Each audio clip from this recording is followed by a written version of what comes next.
time of great turmoil in Gov's domain. With the destruction of the church's spire at Bodhi and a dead sun creaking through the sky, the habitat is in disarray. Opportunistic governors and self-styled warlords clash across the domain, and the very land seems to revolt. Great beasts emerge from beneath the sand, colossal creatures out of half-remembered legend. Most are benign, even benevolent, but sometimes the radiation from the dead sun corrupts these gentle giants. When that happens, the people call out for someone to stop the destruction, to help heal these magnificent monsters. People call out for the Monster Care Squad. These are their stories.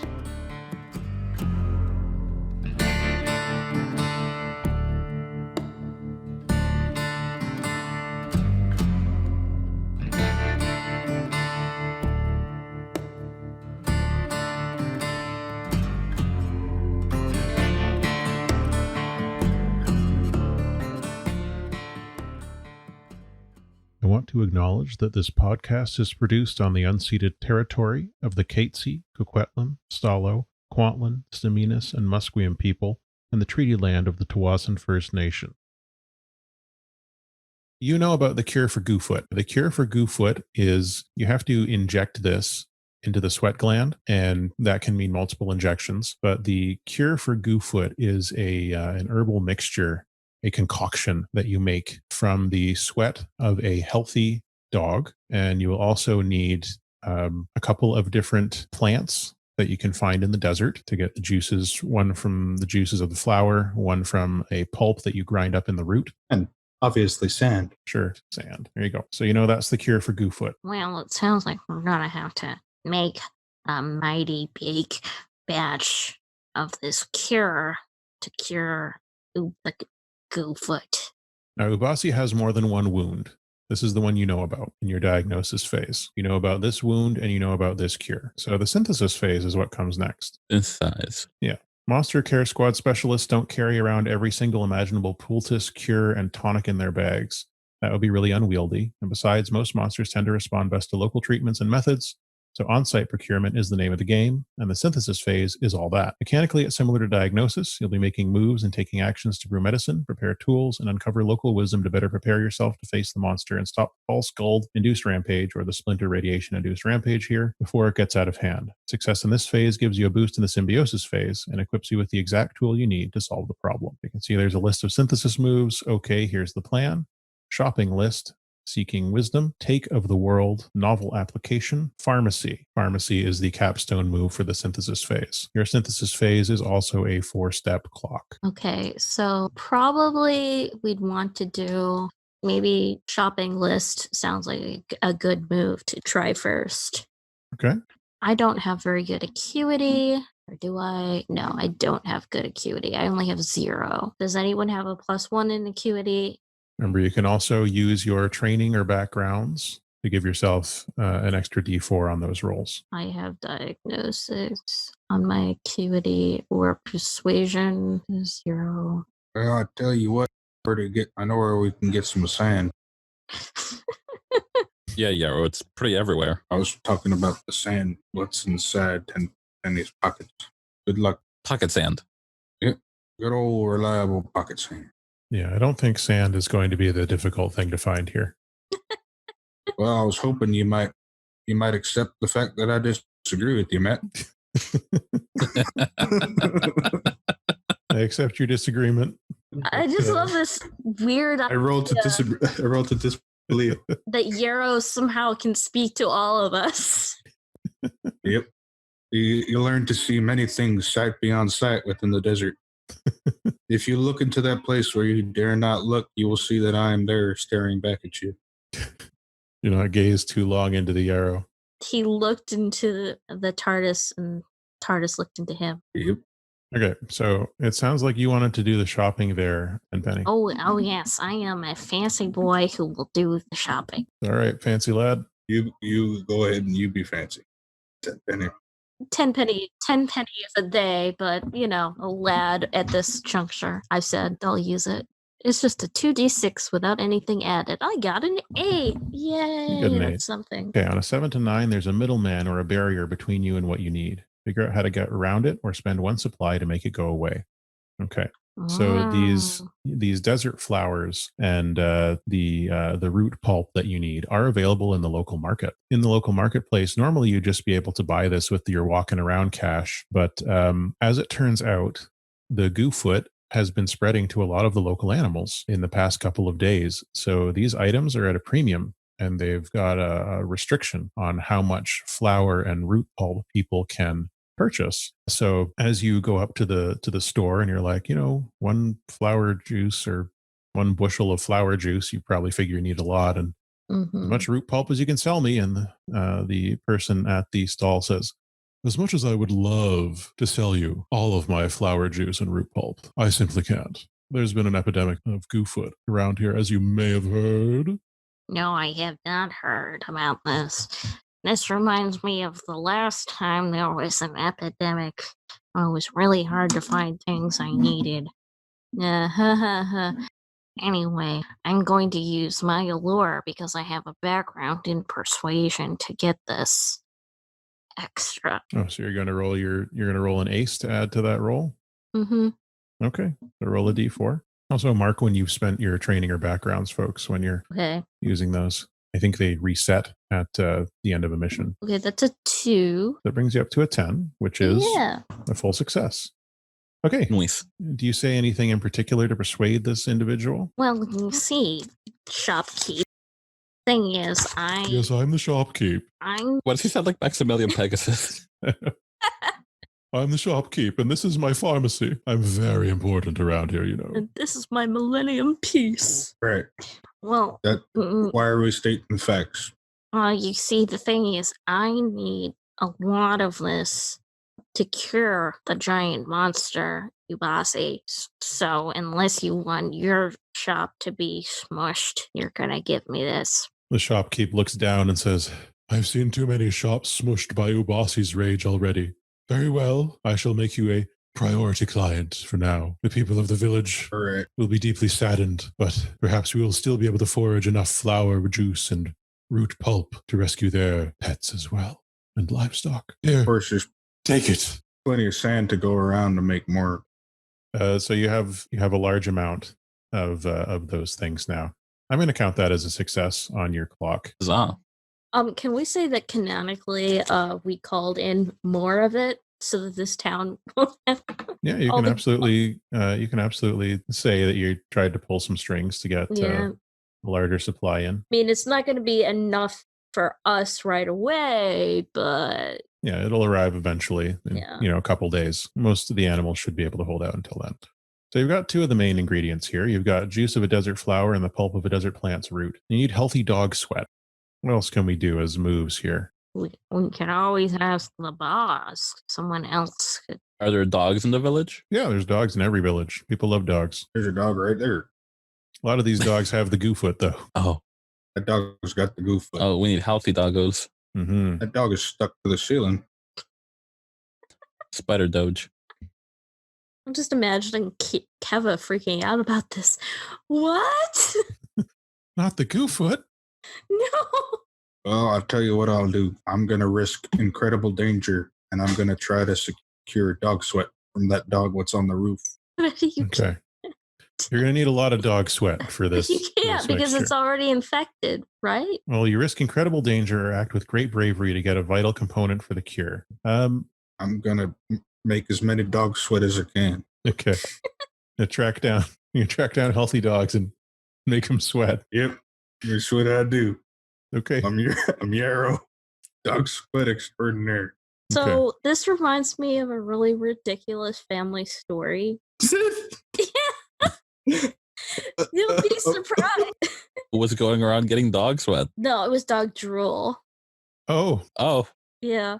Makes it better in every way. My dad used to tell us really ridiculous stories about this young boy named Clarence, who Who's Clarence? Yeah, he would get into predicaments. And because my brother was obsessed with Back to the Future, Clarence had to help Doc Brown get something to power the flux capacitor. So Doc Brown, for some reason, they needed all this dog spit, and there was a huge corgi convention in this town, so Clarence had to go around with these Dixie cups and get this corgi spit. Delightful.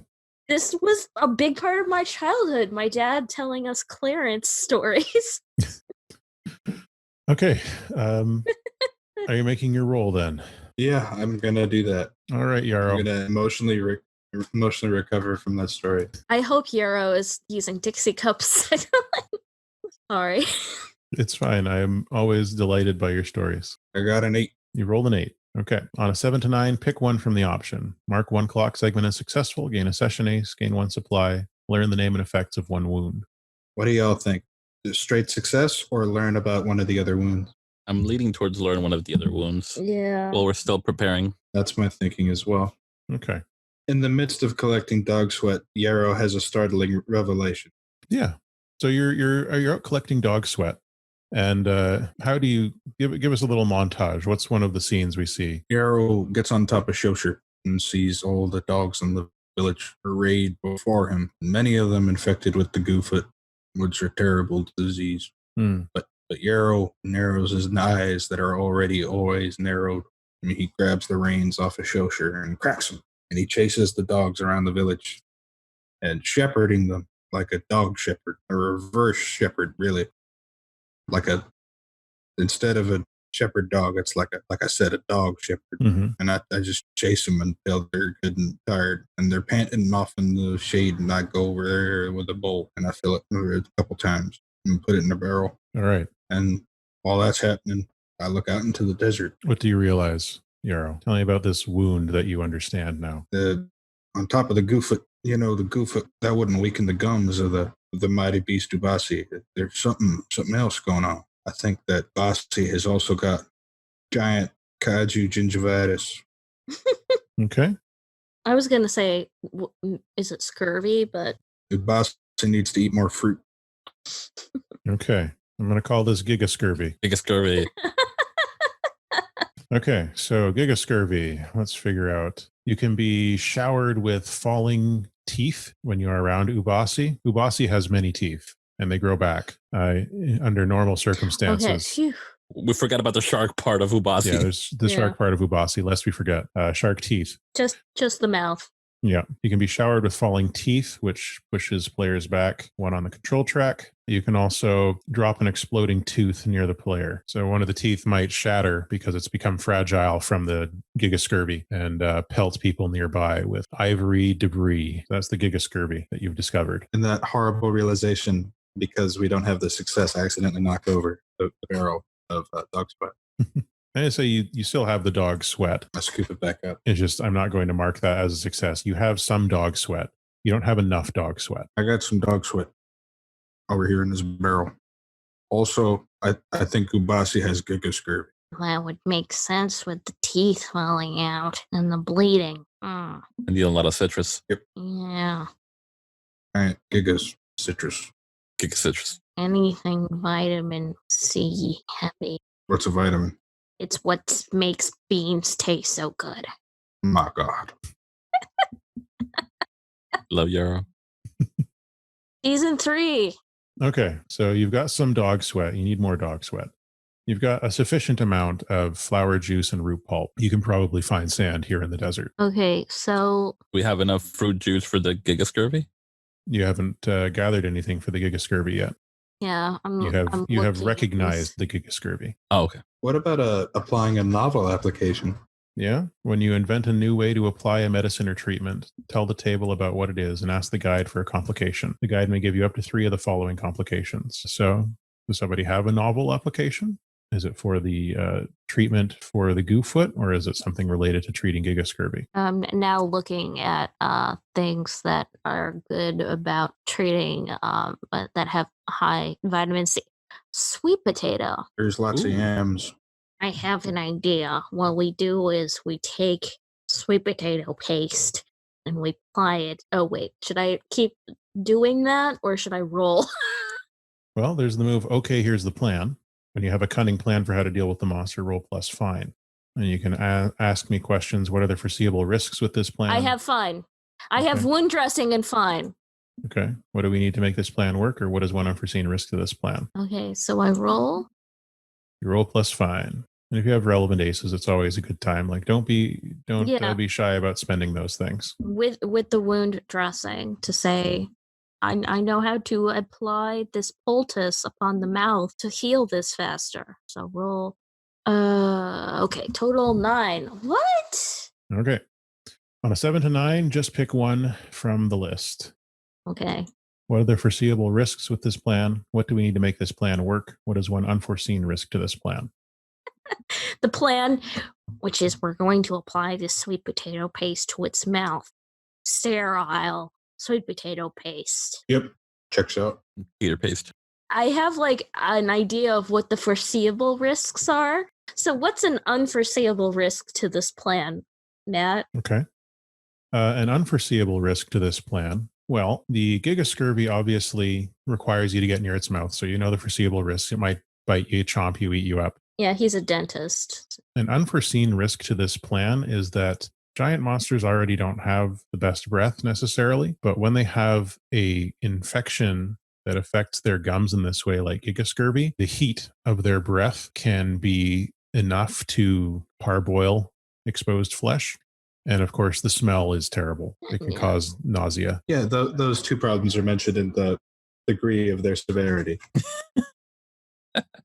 So the plan will be you two take care of the feet and I will take care of the mouth, but I will need protective gear when I apply the sweet potato paste. Like a raincoat. Yes. I got a raincoat in the bag. Something that will protect me from terrible smell and being baked. Like a heat-resistant raincoat. Yep. I don't got one of them. I'm thinking something in leather. That sounded weird. Yarrow wants to ask one of the locals about resisting kaiju heat breath. Seeking wisdom. It's a very specific ask. Okay, what can I say? You could always ask our seeking wisdom. I want to more ask about like protective heat gear or breathing filters or large quantities of sweet potato. They're all things that you apparently need. So for seeking wisdom, the two questions are, where can we get an absolute buttload of sweet potatoes? And where can we get heat-resistant gear for protection? Yeah. The bad breath you're just going to have to deal with. He'll just throw up. It's fine. He won't eat anything beforehand, so it's just dry heaves. Terrible. Just roll my 2d6 and hope for the best. Yeah, so you're out and about asking around in the marketplace and so on about this, and you find an elderly lady around your age. He says, Howdy. "Yes, young man, how may I assist you?" I'm looking for NASA sweet potatoes, the likes of which no one in this village has seen before, and we need a possibly leather protective gear for us to resist massive amounts of heat. Sweet potatoes and heat. Heat resistant. Well, why don't you roll your dice and we'll see how helpful I am. What if I wag my eyebrows at you? I can handle old people flirting better. All right, you got a 7. I got a 7. What do you say to that, young madam? Okay, so you can ask me 2 questions. One answer will be a lie and one will be the truth. Okay. The lady says, well, in terms of protection from the heat, the best way to protect yourself from great heat like that is to smear your body with rendered animal fat. I don't, Barrett, go on. If you need to find sweet potatoes, we do have a growing cavern underneath the town. It has unfortunately been overrun by fire spiders, but there was a large quantity of sweet potatoes there. Unfortunately, we can't get to them due to the aforementioned fire spiders. Has Yarrow ever heard of fire spiders? They're a new thing. One of the monsters that have thought out? Maybe. It's hard to say. But they're spiders. Could just be regular fire spiders. Yeah. It's like, what if fire ants and spiders got whipped up in a horrible blender of doom? These spiders have, each one has a glowing ember in place of an abdomen. And when the spider feels threatened, the ember bursts into flame and they charge whatever is bothering them. Ooh, something new for Maeve to play with when she comes back down. Maybe. It's canon now, Matt. You've done this to yourself. I'm sitting here and I'm like, did I make those? No. Did I do that? Well, thank you, young lady. I'll be sure to take your ministrations into careful consideration. Let me know if you need any help applying that animal fat. Yep. She waves farewell. All right. And I'd like to try to get at those sweet potatoes. I wander back into wherever the party is, and Yarrow stands silhouetted in the doorway like a cowboy. And he tips his. Does he swing open the doors? Like I think he probably trips on his way in. Yeah, there's a hive of fire spiders beneath the town, and apparently that old lady wants to cover me in animal grease for some as to yet unknown reason. But she seems to believe that smothering myself in rendered animal fat would make me resistant to extreme heat, such as the vitriolic breath of a giant creature with gigaskirt. Okay. Well, I'll go into the fire spider nest, but I ain't gonna get covered with no animal fat. yeah, I guess I will have to be me, since I'll be the one going in its mouth. Something tells me one of the two things that I was told just ain't sitting right with me, but I can't decide on which one it is.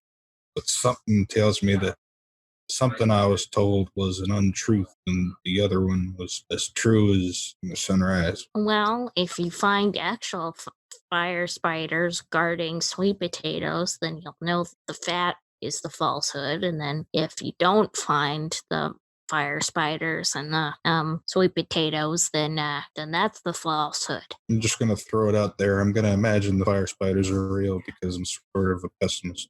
Just to be clear, your characters don't know that one of those is a lie. No, I know. I like to play with the fourth wall when I'm playing Yarrow. Yarrow of the fourth wall broken. Yarrow when the walls fell. Yarrow when the walls fell, and Yarrow when the walls were built back up and then they fell over again because I didn't put them up properly.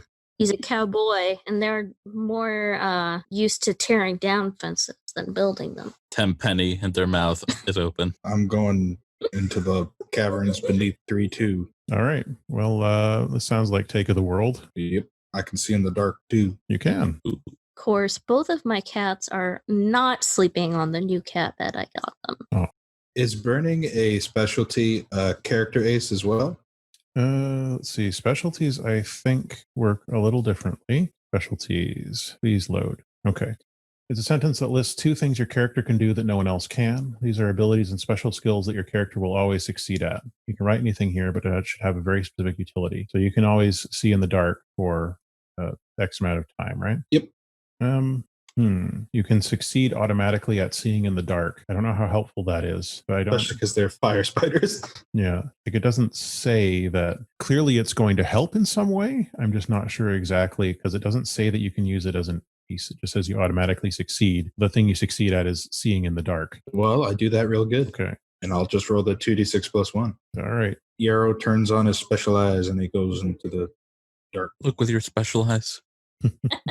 Okay, you got an 8. On a 7 to 9, pick one. Mark 1 clock segment as successful. Gain a session ace. Gain 1 supply, or learn the name and effects of 1 wound. I'll take the success. I have charmed the fire spiders and they bring me the potatoes.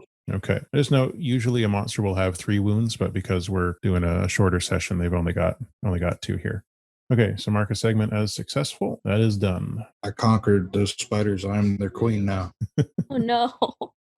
You can just call me Yarrow, mother of spiders. No. Have another civil war brewing. And the fire spiders, they sing a cacophonous song. It reminds me of the chaos of the desert. So what does it look like as you do this? This fire spiders, as you approach, their embers burst into flames. They begin their charge towards you, skittering across the walls, ceilings, and floors of the tunnel. Yarrow narrows his already narrowed eyes and says, "Hold up, don't you do that." The spiders pause, still burning, as they look at you, but there's a glimmer of intelligence in their many thousands of eyes as they look at you. They pause. Can I have a bunch of potatoes to take care of the creature known as Ubasi if you want. If you bring me the potatoes, I'll come down here and read you a book. At the mention of Ubasi, the spiders pause and then their embers dim back to the glowing state. the spiders withdraw, allowing you to pass. Right. I don't know if that means you want me to read you the book later, but okay. A couple of their abdomens glow again, as if in affirmation, but most of them don't seem that interested in the book. I can't understand binary. So you have secured a large amount of sweet potato. I found the sweet potatoes. There were fire spiders, which means you should not cover yourself in animal fat. Nope, you're still gonna do it though. Yep. So Tenpeni is going to be like, okay, I need to get the animal fat put on under my leather protective gear. Think that we could use margarine. It is also still a fat. That's as much chemical understanding as I have. So the things you still need are more dog sweat and apparently rendered animal fat. Izah, can you call that man whose name has been torn from the slate within my mind? Cavallo. Or boss. Seeker Cavallo. Boss man. There you go. The guy what sent me here. My moral opposite. I mean, I'm sure I could get more dog sweat on my own. And then, what would they use animal fat? Don't they use that to make candles sometimes? Yeah. Go out and find a desert whale. Blubber. No. Not I mean, the if there's land whales. sharks, it tracks that there would be land whales. Okay. So you don't need a gigantic amount of rendered animal fat because it's not to cover the giant monster. It's to cover the smallest person in your party. Yep. This elf child. You got 20 years. You can probably get the animal fat without even rolling anything. Like, it's assumed that you've got walking around money enough to buy regular stuff. And, buying a tub of animal fat is probably not that weird in this setting because there are a lot of different uses that you might have for it. I just imagine this. Don't mind me just walking around with my tub of animal fat. Such as covering yourself with it to face it off against a giant monster. Yeah, this almost child-sized person just taking handfuls of this animal fat and just. Don't worry, I will help you. I will just pelt them at you like snowballs. You can get lard from the kitchens. You can get tallow from the candle factories. Like, there's lots of places you can get animal fat. Now remember, Izah, I'm really good at fighting with gobs of stuff, but can you please get my back? Always. Such as it has been, such as it will be. We've got our friends back. So should we try to procure more sweat from our leader's dogs? Do we want to roll the that? Yeah, you can call them. Can I have the collar thingy? Well, Izah's got it. So, Izah, do you want to call Seeker Cavallo? I'll Sure. sit down over here. I'll sit down next to Yarrow. It's a conference call. It's on speaker. Thank you for letting me feel included. Yeah, does this count as seeking wisdom? Are we allowed to use the same move? Well, Seeker Cavallo is from this area, but Okay. I guess we'll have to decide if we need a move for this. I was basically just asking him to bring his dogs to get more So it's sweat. more of shopping list that you're doing. But are we allowed to use the same move twice? Yeah, you can. Okay. If it makes sense. Okay. Does Izah want to do this since I did the last one? Sure. What is shopping list? Yeah, I don't have acuity, but I'll try it. I didn't You either. can always roll an ace if you've got any relevant backgrounds or trainings. Not much in the way of dog sweat, but Just negotiating try the roll. or talking to people or anything like that. You can tell it's late. We're just sort of like, yeah, I don't have anything related to. I mean, I'll do the roll. I just don't have any aces related to it. Just roll it. Well, you're gonna crit anyways. Now you jinxed me. Oh, never mind. What I do? I got you an 11 is what I did. Thank you, Mike. Yeah, so you've rolled an 11, which is a 10 plus. So, shopping list. On a 10 plus, you know where to get it, who has it, or where it grows. All right. So you call up. Oh, hi, it's Seeker Cavallo. Who is it? Is this Izah? Yeah, Seeker, this is Izah. How can I help you? We find ourselves in a shortage of healthy dog sweat to help cure the goo foot. We've exhausted the healthy dogs in the village, so we thought we'd reach out to you, see if you can bring your pack down. Oh, okay. I'll hitch him up to the sled. We'll be over as quick as we can. Probably won't be there till tonight though. So don't wait up. I hope it's not an emergency. So Seeker Cavallo is on his way with his dogs and presumably their sweat. And is there anything else you want or need to do while you're here? Anything else that you feel is useful to you? So I saw that in the symbiosis one, there was one to like select how you've laid a trap, but I wanted to ask if I could try, okay, here's the plan, to try and find like a good ambush spot. Yeah, a cunning plan for how to deal with the monster. That's That's what it is. If your cunning plan is to ambush the monster, then that would be the roll for it. All right. What do you suppose we should do? We need to get at its feet and at its mouth. And since it's essentially a big turtle, I'm thinking of some kind of depression or slope where we could draw it into flipping over on its back. Does it like belly rubs? I assume it does.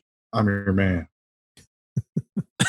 That's why we rely on you. Okay, so you're going to try and offer it belly rubs while it's rampaging through the desert? Yep. Okay. Is this plan especially bold or daring? I mean, I'm rolling to find the spot where to flip it over. Right. Not. Yeah. So that is roll plus fine. 2, 6, 9, 3, 1. Oh, no. Let's run through. Now, do you have any aces that you would like to contribute to that roll? I will already use my tracking ace. Let me see what else I have real quick. Analytical thinking, methodological investigation. Gotta get a 4, but you can do it. I'll try it, yeah. I'll burn my analytical thinking. Okay. That's a 1d4, correct? It is. Whatever you get, it'll bring you up to some kind of success. So you're at a 6, you got a 1. That brings you to a 7 at the least. So that's good. So that means a 7 to 9. Pick just one from the list. Foreseeable risks. What do we need to make this plan work? Unforeseen risk. Tell me what I need to make it work. Don't tell me the risks like you'd never tell someone else the odds. Okay. So as you are expounding upon this plan to your comrades, you hear someone walking by, and the dulcet tones of that old lady from the marketplace float to your ears. And she says, "Oh, you're going to try and flip over Ubasi? Is that what I hear?" That's our working theory, yes. I see. Well, have you considered that Ubasi's paws will already be weighed down by the sands of the desert and the debris of their destruction? That may make it easier to do, but you will still need some type of either great shock or some type of weighted lever that will knock them down. Either surprise them greatly with a shock or knock them over with a large mechanical lever of some sort. We had to construct one in order to flip Ubasi off their back at one point a few weeks ago. Strangest thing, they tripped and landed right on their back, and they just could not get up. That darn turtle shell was so heavy. So we had to make a giant lever and use the wall as a fulcrum, but we did it. We got Ubasi back on their feet. Oh, I do miss Ubasi. You know, the nice Ubasi, not the one who destroyed half our town. Is your lever still standing, or was it crushed along with the wall? I think it might still be around somewhere. And the old lady's looking around and says, I think we laid it alongside. We laid it inside one of the tunnels because the children kept sliding down it and getting splinters in their bottoms. So we had to put it away. It's somewhere under the village. It was painful. Did I see it when I was down in the fire spider cave? Not that cavern, but, somewhere in that area. You could, go and ask the spiders if they know where it is. Seem to be on decent terms with them. That sounds a bit weird, but I'm going to go read a story to some spiders and ask them a question. All right. What's the title of the story you read to them? How Velico got his dancing slippers. Okay. The spiders cluster around you, enraptured by your storytelling. Some of them do. A lot of the spiders just wander off to, do whatever it is that the spiders are doing down here in the dark. And when you come to the conclusion of your tale, they leap up and I suppose you make your request. Have you all seen a giant wooden lever, what they used to flip Ubasi over a couple fortnights ago? There are a few flashes of acknowledgement, and the spiders, a couple of them race off ahead of you with their glowing ember abdomens to take you down a series of tunnels.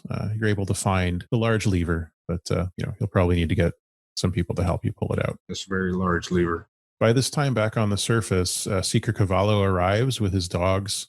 And he's got a barrel of dog sweat to add to the partial barrel of dog sweat you've got. And he says, "I hope this is going to be enough to treat the goofoot in something that large. Have you thought about how you're going to inject it? Do you have a system?" Hi, boss. Well, we've been talking about using this lever that the townspeople made to flip Ubasi onto its back from its back onto its stomach a couple weeks ago. So we're going to use that. And we're going to flip it onto his back.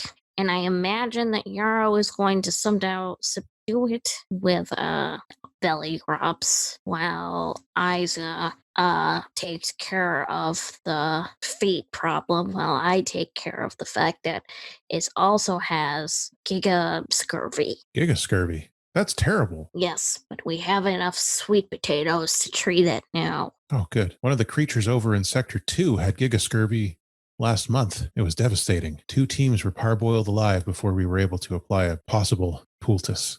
How did the team that did it successfully escape parboiling?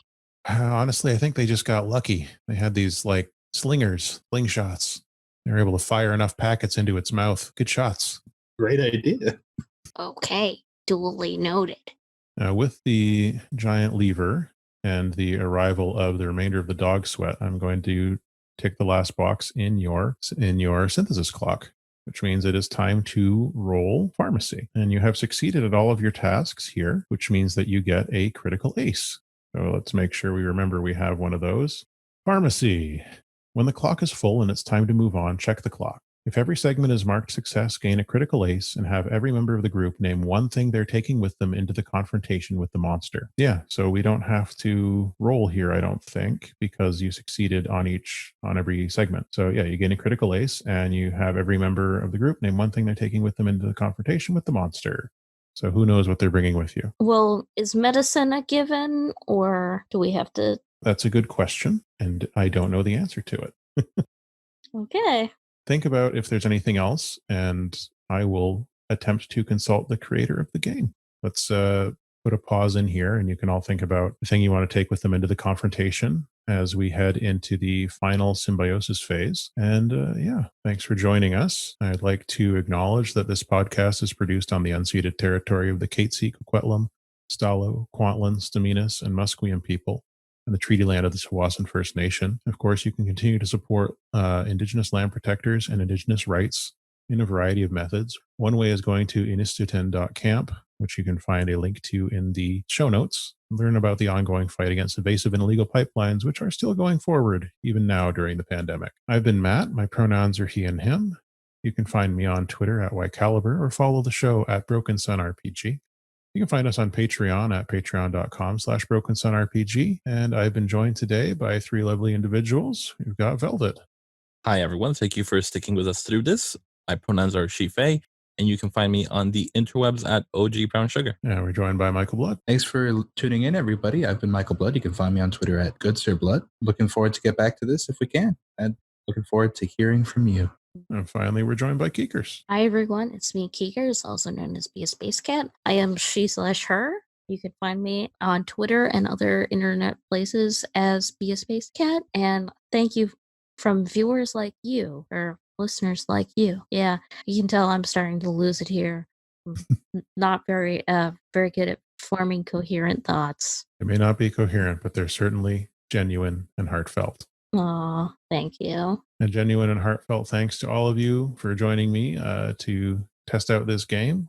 I'm having fun with it. And a thanks to Sandy Pug Games for providing us with a preview version of the rules. This is going to be up on Kickstarter. There'll be a link in the show notes. And make sure that you support this. It's extremely cool. It is an awesome game. I'm really looking forward to seeing where it goes. So until the next time, all the best. All the best. All the best. Space Space squids. Squids. Space Squids. Of course, Space Squids.